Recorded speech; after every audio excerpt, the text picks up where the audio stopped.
Chapter 1.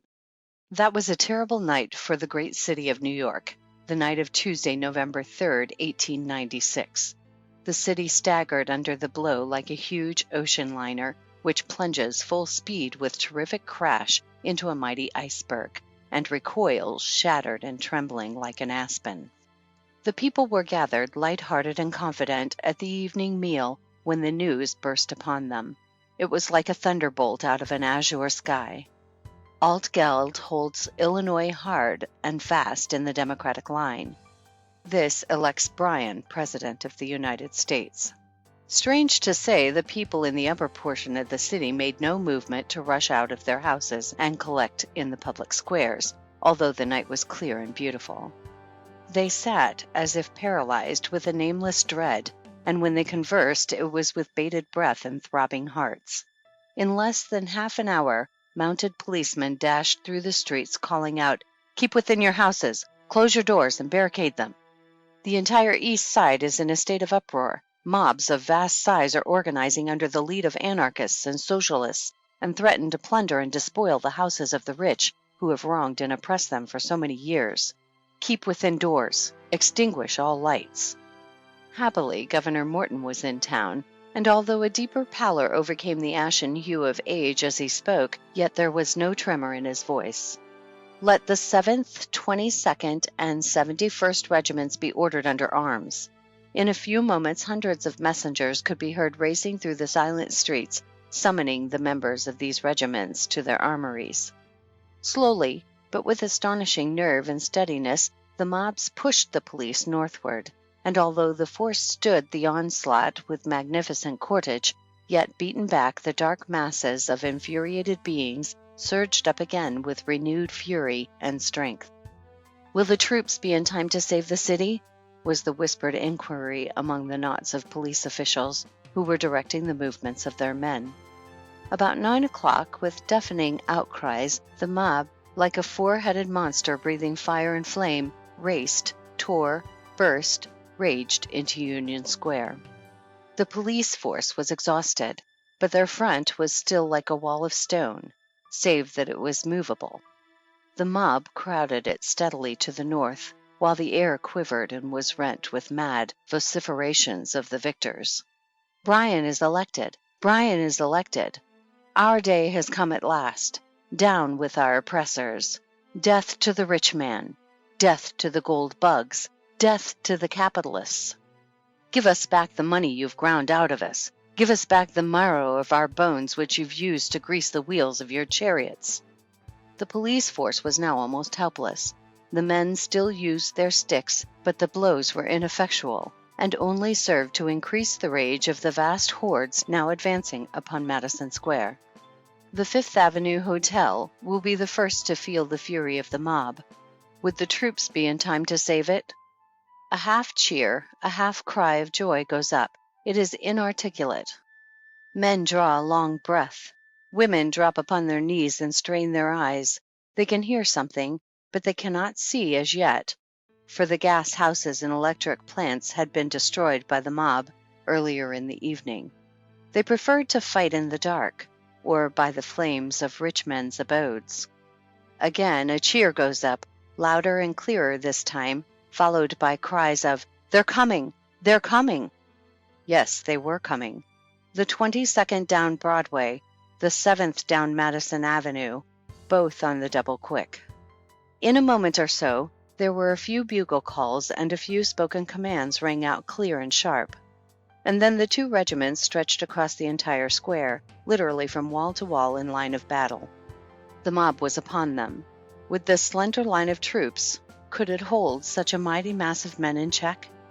The answer was a deafening discharge of firearms, a terrific crack, such as some thunderbolts make when they explode. A wall of fire blazed across the square. Again and again it blazed forth. The mob halted, stood fast, wavered, fell back, advanced again.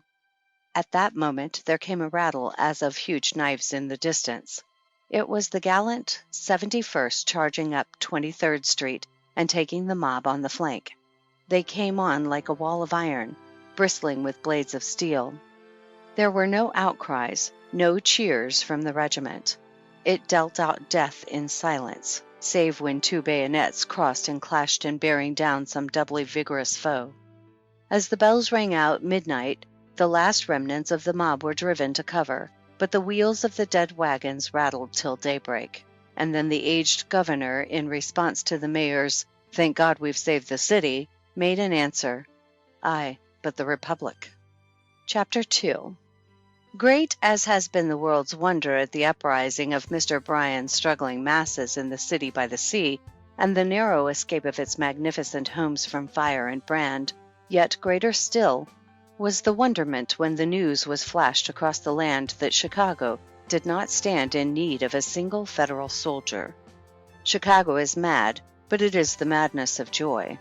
Chicago is in the hands of a mob, but it is a mob made up of their own people, noisy, rude, and boisterous, the natural exultation of a suddenly enfranchised class, but bent on no other mischief than glorying over the villainous and self-seeking souls who have ground the faces of the poor and turned the pitiless screw of social and political power into the hearts of the common people, until its last thread had been reached, and despair pressed its lupine visage hard against the door of the laboring man. And yet, at this moment when the night air quivered with the mad vociferations of the common people, that the Lord had been good to them, that the wicked money-changers had been driven from the temple, that the stony-hearted usurers were beaten at last, that the Pope William was at the helm now, that peace and plenty would in a few moons come back to the poor man's cottage, that silver was king, aye, king at last.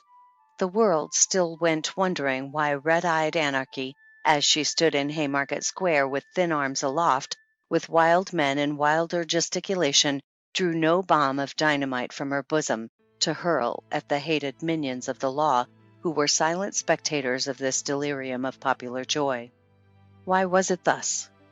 Look, and you shall know why white-robed peace kept step with this turbulent band, and turned its thoughts from red-handed pillage.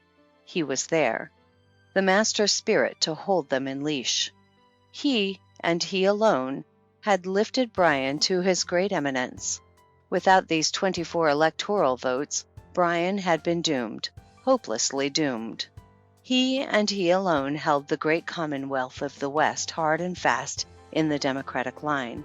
Hence he came as conqueror, as kingmaker, and the very walls of the sky-touching edifices trembled as he was dragged through the crowded streets by this orderly mob. And 10 times 10,000 of his creatures bellowed his name and shook their hats aloft in mad exultation.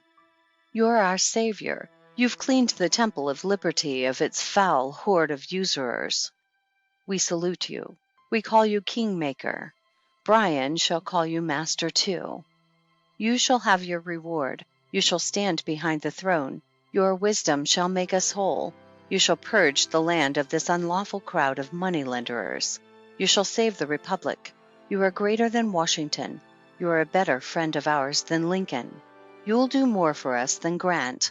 We are your slaves. We salute you. We thank you. We bless you. Hurrah! Hurrah! Hurrah! But yet this vast throng of tamed monsters, this mighty mob of momentarily good-natured haters of established order, broke away from the master's control for a few brief moments and dipped their hands in the enemy's blood. The deed was swift as it was terrible. There were but 4 of them, unarmed, on pleasure bent. At sight of these men 1,000 throats belched out a deep and awful growl of hatred. They were brave men and backed against the wall to die like brave men, stricken down, beaten, torn, trampled, dragged. It was quick work. They had faced howling savages in the far west, painted monsters in human form, but never had they heard such yells leave the throats of men. And so they died, 4 brave men, clad in blue livery of the Republic, whose only crime was that some months back, against the solemn protest of the master, their comrades had set foot on the soil of the Commonwealth, and had saved the metropolis of the West from the hands of this same mob. And so Chicago celebrated the election of the new president who was to free the land from the grasp of the moneylenders and undo the bad business of years of unholy union between barterers and sellers of human toil and the lawmakers of the land. Throughout the length and breadth of the South and beyond the Great Divide, the news struck hamlet and village like the glad tidings of a new evangel, almost as potent for human happiness as the heavenly message of 2,000 years ago. Bells rang out in joyful acclaim, and the very stars trembled at the telling, and the telling over and over of what had been done for the poor man by his brethren of the North. And around the blazing pine knots of the southern cabin, and in front of the mining campfires of the far west, the cry went up, "Silver is king! Silver is king!" Black palms and white were clasped in this strange love feast, and the dark-skinned grandchild no longer felt the sting of the lash on his sire's shoulder. All was peace and goodwill, for the people were at last victorious over their enemy who had taxed and tithed them into a very living death. Now the laborer would not only be worthy of his hire, but it would be paid to him in a people's dollar, for the people's good, and now the rich man's coffers would be made to yield up their ill-gotten gain, and the sun would look upon this broad and fair land, and find no man without a market for the product of his labors. Henceforth, the rich man should, as was right and proper, pay a royal sum for the privilege of his happiness, and take the nation's taxes on his broad shoulders where they belong. Chapter 3. The pens of many writers would not suffice to describe with anything like historical fullness and precision the wild scenes of excitement which, on the morning after Election Day, burst forth on the floors of the various exchanges throughout the Union. The larger and more important the money center, the deeper, blacker, and heavier despair which sank upon them after the violent ebullitions of protest, defiance, and execration had subsided.